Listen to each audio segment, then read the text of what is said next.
Salut, tu vas bien? Une nouvelle vidéo, et cette vidéo, c'est une petite vidéo vraiment tranquillou, posée, où en fait, il y a pas très longtemps, dans une de mes vidéos, et même aussi sur mes réseaux sociaux, donc sur mon Instagram. D'ailleurs, si vous êtes même pas abonné, ou si vous ne savez pas que j'ai un Instagram, vous pouvez y aller, je vais le mettre ici. Donc voilà, je vais attendre 5 secondes pour que vous preniez votre téléphone, et puis que vous mettez Instagram, et que vous mettiez donc mon nom sur Instagram, et ensuite vous cliquez juste sur le petit bouton bleu, t'abonner sur Instagram. J'attends 5 secondes.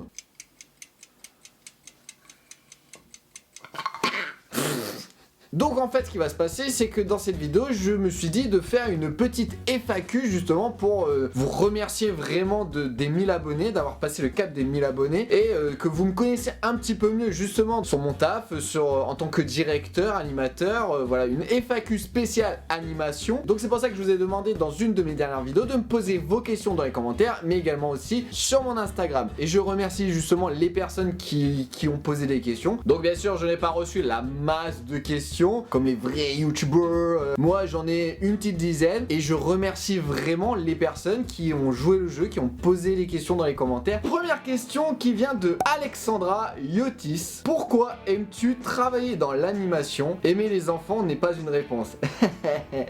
Le truc que je kiffe déjà, c'est de pouvoir créer des choses. Moi déjà j'aime bien créer, que ça soit même en vidéo, quand je fais de la scène, des sketchs. Et en fait cette partie créative, j'aime bien l'amener dans mon taf, dans le centre de loisirs. J'aime bien cette partie création, créer un thème, créer un projet. J'aime bien cette partie là. Merci les travaux!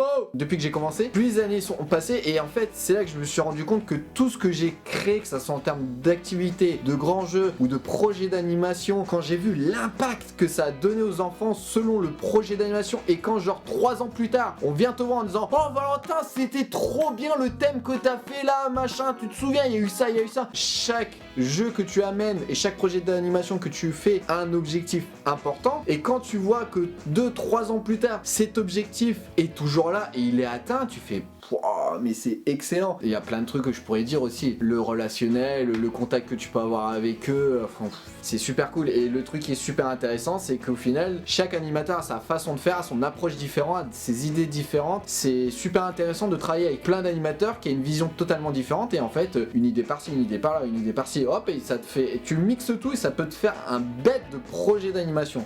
Il y a plein de trucs qui est génial dans l'animation. Question de Tristan. Ah Tristan, je te fais des bisous et j'espère que tes projets fonctionnent. J'ai fait mes études avec lui et il a ouvert sa petite boîte de production, et franchement je crois qu'elle fonctionne plutôt bien. J'ai pas trop de nouvelles dessus, mais franchement c'est cool d'avoir osé et sauté le pas. Franchement bon courage à toi. Selon toi, à partir de quel âge tu peux commencer à leur apprendre ces numéros? Ouais, il part sûrement des numéros de secours. Là c'est une question liée directement à ma vidéo. Pour moi je crois qu'on peut leur faire apprendre dès l'âge de 4-5 ans je crois. Après cela dépend des enfants parce qu'ils ont tous des, comment dire, des connaissances différentes. Tous les enfants sont différents. Après le problème je pense c'est qu'est-ce qu'il faut dire dès que tu as fait le numéro. Là ça devient plus compliqué, donc je pense que la partie expliquer de ce que tu vois, je pense que ça va être l'âge de vraiment 6 ans quoi. Parce que moi j'ai eu des enfants là justement dans ce centre, et pour ce thème là j'avais des enfants de 6 ans, ils m'ont fait des trucs mais j'étais choqué de moi-même. Un tout bout de 6 ans qui réussissait à faire une PLS, qui avait réussi à avoir une force pour faire un massage cardiaque. Et des fois il y a des enfants, ils m'étonnent. Il y a ça aussi que j'aime bien dans l'animation, c'est que des fois je suis étonné par ce qu'ils peuvent faire. Après chaque enfant est différent. Ensuite, question de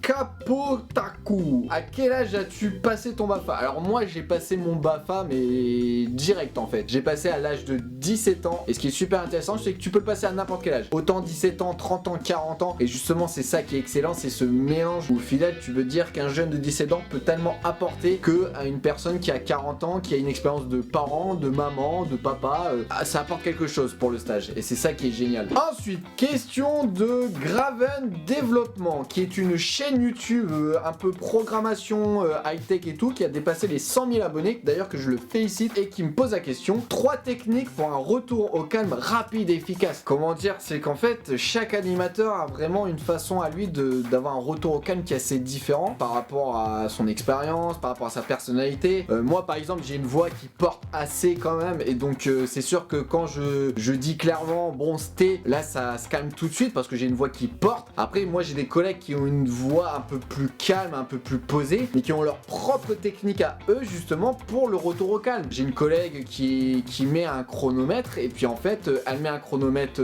comme ça montré à tout le monde, comme ça au moins et les autres ils disent le chronomètre, chut, on va perdre du temps après. Donc voilà, si les enfants font genre 2 minutes où ils parlent alors que l'animateur veut parler et que les enfants l'écoutent pas, bah après ça va être 2 minutes encore de perdu pour les activités. Donc voilà, c'était techniques différentes. Je sais qu'il y a un centre de loisirs aussi pas très loin de chez moi qui a fait un genre de feu tricolore. Si c'est un feu vert, bah, ils peuvent parler et tout ça. S'ils voient que c'est feu jaune, c'est le ton il est un peu augmenté, il faudrait un peu baisser, vous pouvez toujours parler mais faudrait un peu ralentir. Par contre là dès que c'est rouge, c'est plus personne ne parle et ou d'autres un centre de loisirs qui a fait genre une jauge comme un truc de voiture où en fait quand c'est dans le vert et ben vous pouvez parler et tout. Dès que ça monte un petit peu fait c'est dans le jaune là, faut un peu baisser le ton et quand c'est dans le rouge il faut faire un silence complet. Tout le monde a une technique bien à lui qui est différente. Il faudra juste que tu trouves ta propre technique à toi. Question de Camille peut-être Chevalier, peut-être, je sais pas. Comment tu trouves tes idées de thèmes? Moi déjà, en étant directeur, déjà, je dois avoir mon objectif sur mes prochains centres. Voilà, mon prochain centre, voilà, j'aimerais amener ça. Ensuite, je vais avoir mon objectif animateur. C'est ça qui est bien quand t'es animateur et directeur en même temps, c'est que déjà ton objectif en tant que direction, tu vois où est-ce que tu veux l'amener. Ça va être facile pour amener cet objectif-là en tant qu'animateur pour faire ton projet d'animation. Selon l'objectif que je veux amener, je dirais que je me creuse la tête sur savoir sur un thème qui va être bien pour les enfants. À un moment, j'avais vu, il y avait un centre où j'avais vu que les enfants, ils respectaient pas du tout le matériel. Là, tout de suite, je me suis dit, je l'ai noté sur mon téléphone, voilà, idée, thème, au niveau du respect de matériel, comment amener cet objectif-là. Et en fait, avec mon collègue, c'est venu un thème au prochain centre, c'est amené à faire un centre sans aucun matériel. J'en ai fait justement la vidéo, vous pouvez la voir. Après, voilà, l'idée des gestes de secours, c'est clairement parce que je suis pompier, et donc j'avais envie d'amener un thème comme ça, des gestes de secours. Par exemple, j'avais fait un tournoi spécial jeu de rôle et tout ça parce que je suis un grand fan de Yu-Gi-Oh! Sur YouTube, ça parle que de ça, et à un moment, je me suis dit, ce serait bien un truc avec des pouvoirs, des machins. Et en fait, les idées thèmes, tout se fait par passion. Je fais ce thème-là parce que je suis pompier, je fais ça parce que j'aime ça. Moi, je donne libre accès à mes animateurs. Voilà, tiens, ta carte blanche, et après, on verra bien. Mais moi, j'ai horreur, et je sais qu'il y a des centres de loisirs qui font ça, ou même des colos. J'ai horreur de ça, c'est, tiens,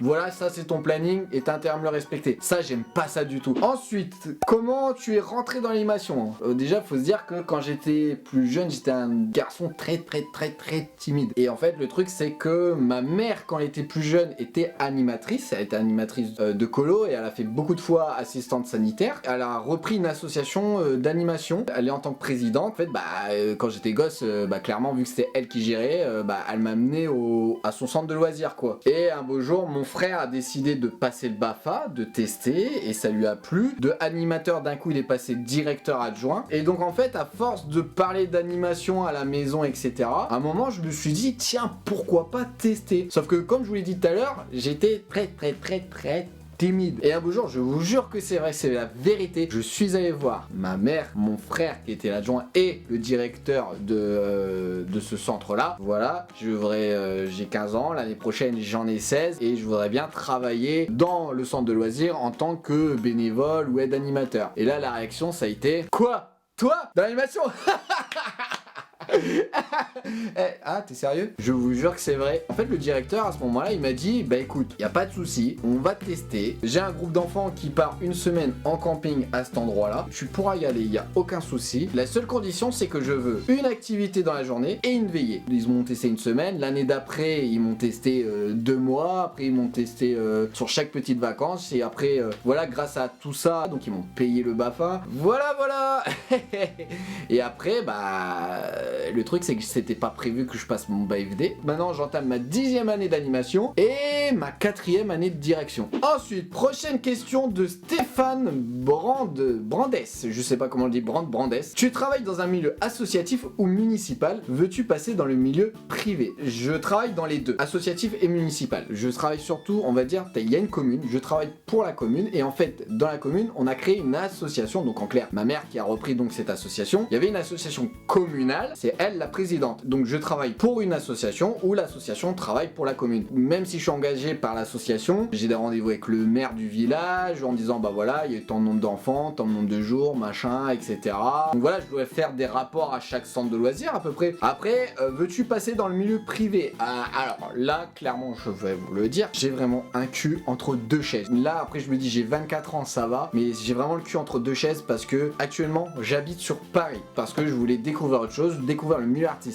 J'adore faire ça, j'adore rencontrer de nouvelles personnes. Il y a pas longtemps, j'ai rencontré des humoristes qui sont géniaux sur scène aussi. J'adore découvrir vraiment ce milieu-là artistique. Et il y a aussi la partie animation que j'adore aussi. Il y a cette partie création aussi avec les enfants aussi que j'adore cette partie-là. J'adore diriger des centres de loisirs, j'adore ça, j'adore former des jeunes animateurs aussi. C'est quelque chose que j'adore. Et donc en fait, il y a beaucoup de monde qui me demande de passer mon BPGEPS. Donc là, pour l'instant, comme j'ai dit, j'ai que 24 ans où je peux faire de tout. Donc là, c'est ce que je fais. Je travaille dans un milieu associatif où je fais la paperasse, la compta, le machin, etc. et tout. Ou aussi, pendant les petites vacances, je suis amené à diriger un centre de loisirs à chaque petite vacances. Et entre deux, je peux gérer une formation BAFA, je peux gérer de la paperasse pour mon association, je peux faire aussi de la scène, je peux créer des vidéos. Donc justement, là, pour l'instant, je peux tout gérer. Après, à un moment, il faudra peut-être choisir, donc je sais pas encore. Donc merci à ceux qui ont envoyé leurs questions. Si vous n'êtes pas abonné sur ma chaîne, vous pouvez venir, il n'y a pas de souci. Allez, tout le monde vient. Mais en tout cas, j'en ai terminé et je vous dis à très bientôt pour une prochaine vidéo.